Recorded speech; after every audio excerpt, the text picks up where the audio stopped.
Did you know 1 in 5 brand new cars sold within Europe is a B segment crossover? And this is Kia's latest iteration of that. I've got the brand new Kia EV3. Kia's hoping this is going to be their best selling model, with this being priced at just under £33,000. I'm Jack from Is It Worth It? And we're going to find out together if the EV3 is worth it. And also we'd love to know what you think in the comments section below after the video. So if you enjoy car content like this, join the debate and let's get right to it.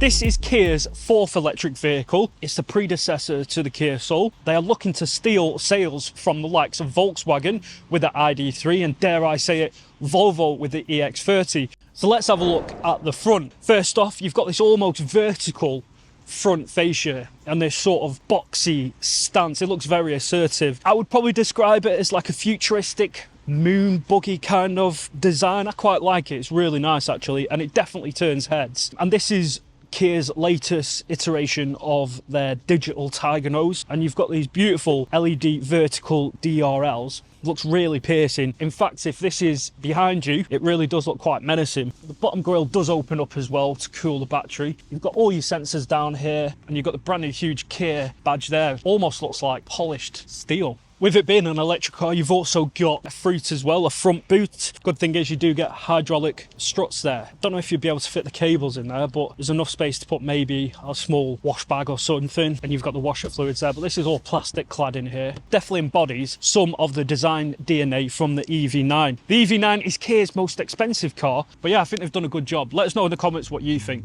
You get 2 battery choices with the EV3. You get the standard 58.3 kilowatt or the bigger 81.4 kilowatt. You can get 3 trims of this. You've got the Air, the GT line and the GT line S, none of which come with a heat pump as standard. You have to opt for the highest to get the heat pump. All EV3s give the same 201 brake horsepower, are all front wheel drive and automatic. So let's have a look at the side profile. What I like is Kia's clever design. You've got this sort of floating roofline which contrasts really nicely with this two-tone black and pistachio green, which is actually really funky and makes it stand out even more. I've got it in the GT line trim. This is the middle trim. You've got 19-inch alloy wheels with aerodynamic inserts, and talking about aerodynamics, you also get flush opening door handles to keep it nice and streamlined, and they close with the key when you walk away. You've got a top door handle here which opens up, black tinted windows at the rear. You've also got this black cladding along here, some roof bars here at the top. You do get your charging port here. So let's have a look at the rear design. The tailgate looks more like a hatchback really. You've got this red sort of geometric LED signature rear light panel. It looks really nice.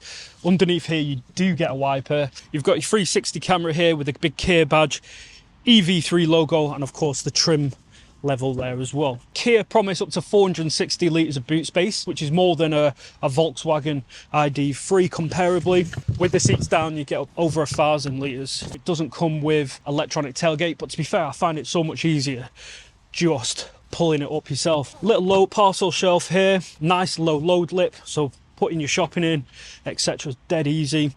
You can put the cables underneath here. It is a removable boot floor. You don't really get any USB sockets or anything here. But yeah, the boot isn't huge, but for a crossover, I think that's pretty decent to be fair. Nice little chime there. I test the horn out. Yeah, quite a nice mature horn. So the Kia EV3, let's get going. The magic thing about the Kias, I find, is they're quite deceptive. From the outside they look tiny, but then when you're inside them they're huge. Especially with this EV3, it just feels so much higher up. A lot of people are referring to this as the baby EV9, me included. I mean, yeah, if this was slightly higher up, you'd definitely think you were driving the EV9.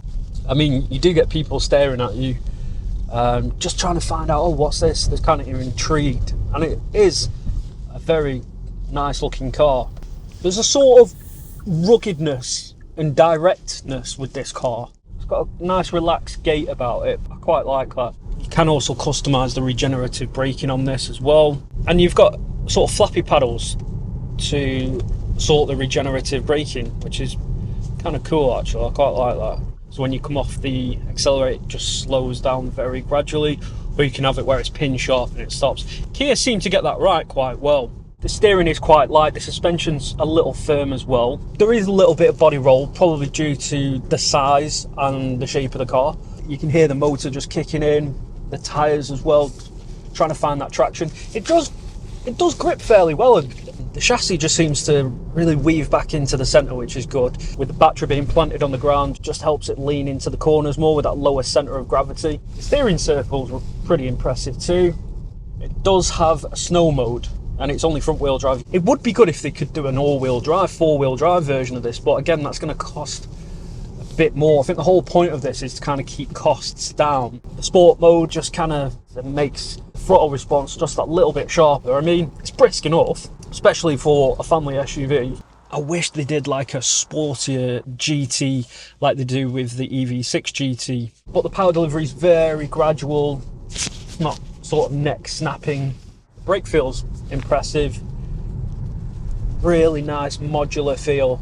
It's quite rare that in an electric SUV I'd have that. A nice little smile, but I just feel quite happy in this car. It's quite nice, airy and bright. You do get a little bit of tyre noise, but that's expected with it being an EV. Obviously you don't get the internal combustion sound humming in the background. On roads it does seem to jiggle a little bit. I'm going to see how it handles on longer stretches of road and on the motorway as well. See how it picks up and fares on there. But yeah, it picks up fairly well. As you can hear, I thought there was a lock-on air missile then, but no. Just as indicating into another lane. But yeah, of course you get all the ADAS systems on this. I mean, I get why they're there, but they are incredibly intrusive at times. Definitely not as bad as in other cars. You can hear the wind a little bit, and it does jostle a tiny bit on longer stretches as well. But as a small SUV to use in and around town, and even on long journeys on motorways, especially if you get the longer range, is brilliant. The only downside is I wish it had bigger 800 volt architecture like its bigger brother for even faster charging. And even when you opt for the higher trim, you still get the same 201 brake horsepower and the same 400 volt architecture. So inside the cabin, it feels quite nice and airy with this sort of pastel sandstone colour scheme. It shares some similarities with the EV9, which if you want to check out that video, just click up there and it'll take you right to it. Look at this, this is pretty cool. You've got this little manual fold out laptop desk, I think it is, and you can pop that back in. You've got your controls here as well.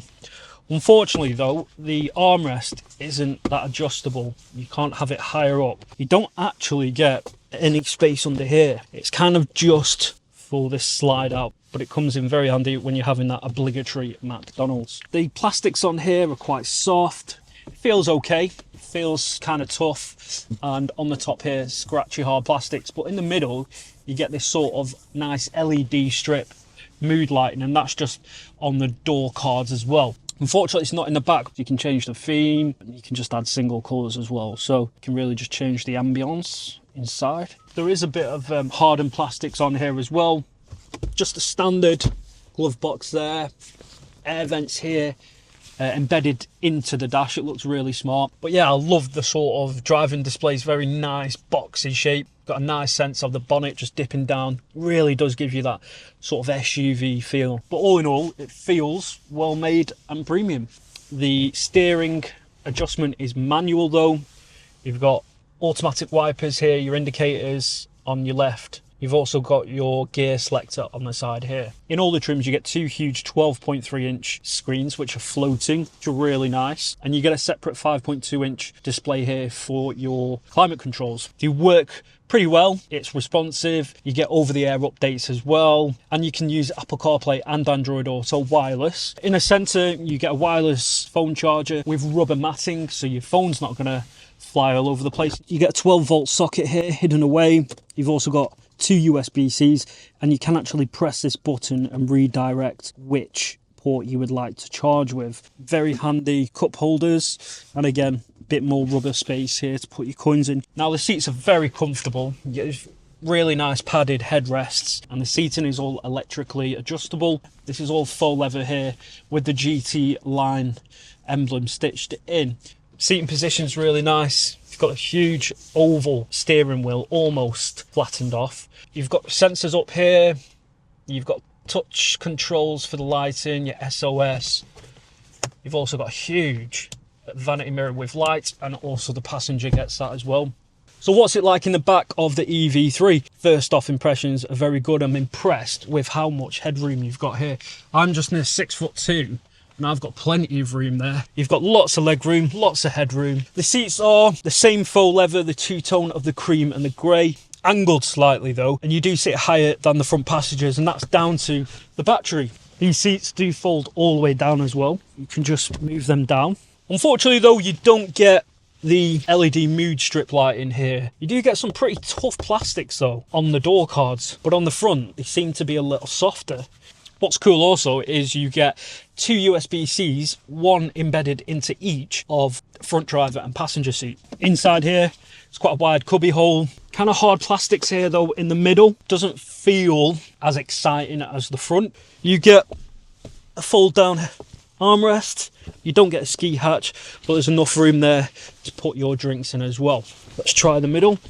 Yeah, that's really good as well. I mean, I wouldn't like to spend long in the centre in the middle as an adult, but still, it's really doable.